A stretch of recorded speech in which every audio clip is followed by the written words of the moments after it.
kita nak masuk pula kepada nature of electrodes.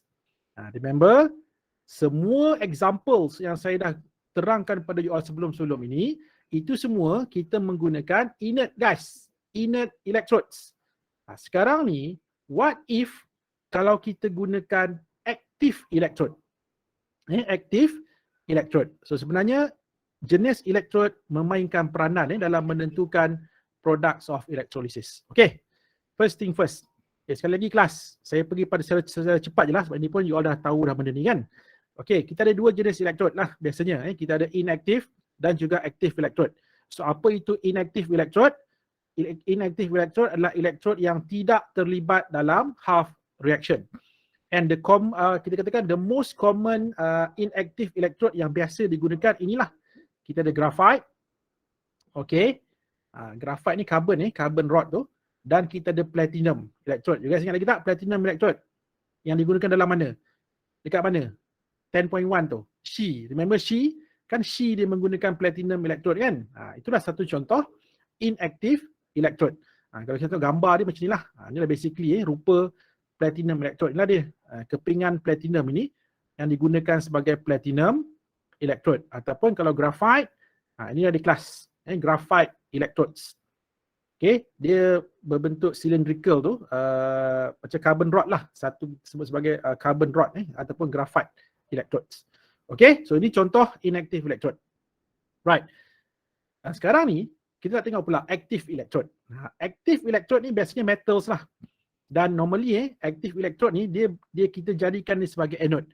Sebagai anode. So apa yang berlaku kelas, apabila active metal, salah, bukan active metal. Active electrode. Tersasul pula saya. Okay, active electrode ini kita jadikan dia sebagai anode. Ingat guys, kita jadikan dia sebagai anode. So apa yang berlaku, this active electrode akan dissolve dalam electrolyte. So dia akan menghasilkan metallic ion. Okay, contoh yang paling common lah. Macam yang you all dah biasa ni lah. Kita contoh macam copper. Ataupun zinc kan. For example, kita ambil copper ni kelas. So copper ni, for example, katakanlah kita jadikan dia sebagai anode. Let's say kita jadikan dia sebagai anode kan. Okay, sebagai anode. Okay, so apa akan berlaku?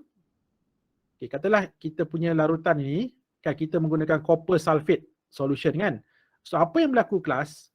Okay, dalam this electrolytic cell, okay, sepatutnya kalau anode, apa yang akan jadi? Yang kita dah bincang sebelum ni, dekat anode apa berlaku? Anions akan pergi dekat anode kan? Anions akan pergi dekat anode ataupun water juga akan pergi dekat anode. Lepas tu kita tengoklah mana satu yang akan berlakunya discharge. Okay, itu guys sekiranya kalau kita guna inactive electrode. Yes, kalau inactive electrode macam tu. Tetapi let's say kalau kita gunakan apa tahu? Kita gunakan active electrode. Apa yang berlaku? Bukan anions, bukan water yang akan attracted to anode, tetapi apa yang berlaku adalah anode itu itself. Anode itu sendiri yang akan terlibat dalam half reaction. So apa yang berlaku dalam kes ni, kelas so copper ni, solid copper ni, dia akan keluar dan dia akan hasilkan copper 2+. Maksudnya apa? Maksudnya the copper electrode itself akan berlaku oxidation. Dia yang akan oxidize. Sebelum ni, kalau inert, spesies lain yang akan oxidize dekat anode. Kalau ini tidak, anode tu sendiri yang akan berlakunya oxidation. So in this case class, apa yang berlaku terpadam pula. Okay, so this copper electrode ni, lama kelamaan nampak tak guys? Dia akan susut. Dia punya ataupun kita kan dia akan berlaku corrosion. Dia akan makin lama dia akan makin kurang dia punya mass. Dia punya jisim dia makin kurang. Sebab apa? Sebab solid copper dah dissolve dalam electrolyte menghasilkan copper 2+. Nampak tak guys? Ini sekiranya kalau kita gunakan active electrode. Nampak tak perbezaan dia? Sebab tu jenis electrode yang kita gunakan juga akan menentukan hasil elektrolisis. Nampak kelas Right, nanti kita tengok contoh supaya you all akan lebih nampak kan. Okay, dia macam ni. Katakanlah di sini, okey, ni tak ada apalah, ni apa yang kita dah bincangkan tadi. Okey, saya nak terus pergi kepada this example. Okey, kelas. Kali ni kita tengok pula. Kita nak buat electrolysis of aqueous solution of copper sulfate. Cuma this time around kelas kita gunakan apa? Kita gunakan solid copper sebagai anode dan kita gunakan graphite sebagai cathode. Dan kita tahu copper tadi apa? So copper tadi adalah satu contoh active electrode. Graphite adalah inactive ataupun inert electrode. Okay, so graphite jadi cathode. Solid copper kita ataupun kita gunakan copper copper metal itu sebagai anode. Dan kalau kita draw the diagram of this cell, of this electrolytic cell, so dia lebih kurang macam ni lah kelas. Okay, lebih kurang macam ni.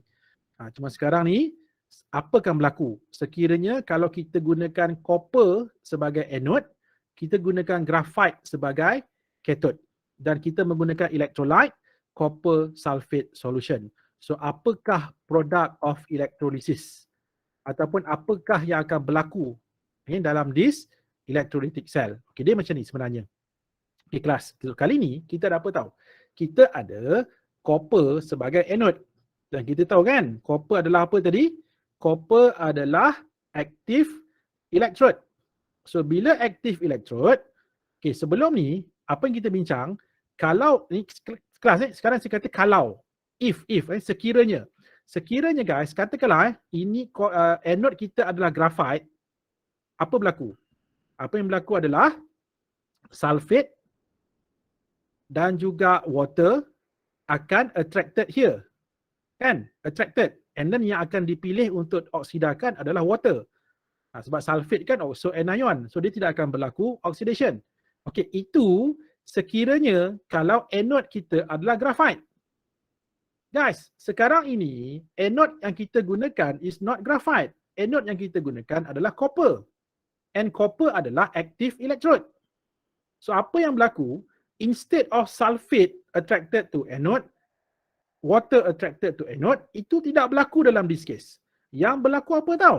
Yang berlaku adalah copper solid tu ataupun copper electrode tu sendiri yang akan larut di dalam larutan copper sulfate. Maksudnya nampak tak guys? Perhatikan arrow ni, nampak? Maksudnya daripada electrode ini, dia akan oxidize, copper electrode akan oxidize dan dia akan hasilkan copper 2+.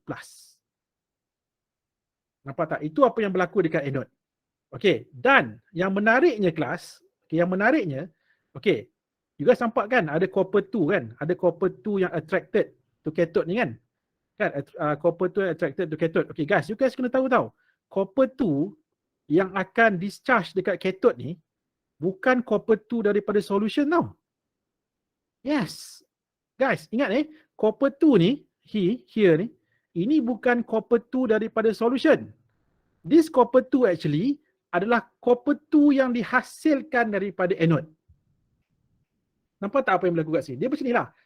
Solid copper, oxidize, dia dissolve kan, masuk dalam larutan, jadi copper 2. Lepas tu, copper 2 yang terhasil tu akan reduce dekat cathode. Seolah-olah macam dia lari daripada anode, dia pergi dekat cathode guys. Okay, betul saya tahu dalam copper sulfate kan, dalam copper sulfate pun ada copper 2 juga. Tetapi copper 2 di dalam solution tidak diusik langsung. So apa maksud dia kelas? Maksud dia selepas kita run di sel, kepekatan copper sulfate masih kekal, tak berubah. Tak berubah. Sebab apa? Sebab copper 2 dalam solution masih sama. Jadi apa yang berlaku dekat sini kelas? Kan copper 2 daripada sini, dia akan pergi dekat cathode ni kan. So nanti dekat cathode ni, kita akan dapati akan ada solid akan deposited dekat sini. Dan daripada mana datang solid ini? So this solid here, datangnya daripada anode yang larut tadi. Maksudnya dekat anode, dia akan makin kurang. Kan ni. Tetapi dekat cathode, dia akan makin bertambah dia punya mass. Dan this solid copper yang deposited here, actually came from this anode. Bukannya daripada larutan. No, dia datang daripada copper tu sendiri. copper electrode itu sendiri. Nampak tak guys perbezaan dia dengan sel-sel yang kita dah bincang sebelum ni kan? Okay, semua orang right. Okay, seterusnya. Okay, jadi sekarang inilah di kelas. Kalau in terms of the explanation, apa yang berlaku. Jadi sekarang kita tahu what happened. Copper electrode is oxidized to copper 2+. Dan nampak tak? Dia akan enters the solution. Dia akan masuk dalam larutan. Okay, dan inilah apa yang berlaku. Nampak tak? Ini copper, solid copper daripada mana? Ini daripada anode tadi. Okay, and then apa berlaku? So dia akan berlaku oxidation dan dia akan hasilkan copper 2+. Dan dia akan masuk dalam larutan lah. Okay, ini apa yang berlaku dekat anode kelas. Okay, and then this copper 2+ yang dihasilkan daripada anode tadi guys, nampak tak? Transferred to cathode through the solution to be reduced. Sebab itu apa yang berlaku, copper electrode tadi, nampak tak kelas? Dia punya mass dia akan makin, dia punya mass ni of solid copper tadi dia akan berkurangan. Why? Because solid copper tadi, okay,